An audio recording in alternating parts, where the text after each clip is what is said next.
Clean water access is vital to human life.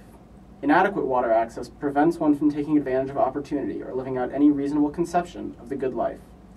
It is also an issue that disproportionately affects poor and minority populations. As we have seen in Flint, at its most extreme, poor water access can destroy communities and cause long-term developmental issues in children.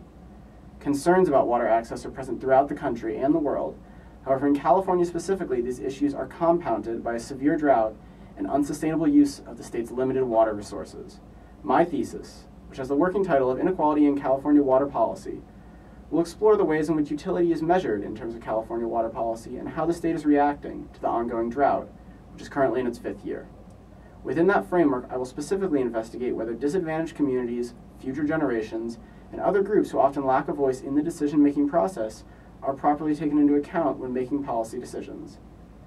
Philosophically, I plan to research whether a Rawlsian interpretation of justice, which supports equal access to basic rights, such as access to primary resources, justifies a universal right to clean water. Universal water access is currently guaranteed by the United Nations and 11 countries worldwide.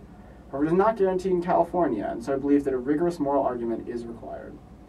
Rawls argues that inequality should be avoided unless it benefits all members of society, and based upon his work, I will argue that disparate access to clean water is to the detriment of society as a whole and morally unjustifiable. If that is the case, then the natural next question is who bears the primary responsibility, individuals or government? I will argue that this burden falls primarily on state and local government to fulfill the burden of water access. There are significant practical implications to guaranteeing access to clean water as a human right in California, namely how state and local governments could reduce residential water consumption while increasing water access rates.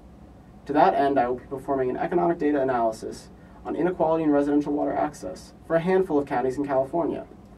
Although I've yet to finalize which counties I will be working with, I plan to select a diverse group in terms of location, population density, and average income, as well as how the different counties source their water to meet residential water needs.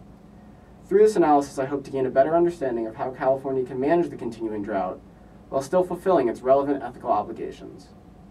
Approximately 16% of California residents live below the federal poverty line, and almost 4 in 10 live in or near poverty. How these least privileged residents' water access will change is both a crucial and inadequately addressed challenge as California aims to reduce its water use by at least 25% and redesign its water system for the 21st century. The normative question of water access rights must inform the process-based considerations that the state is currently undertaking.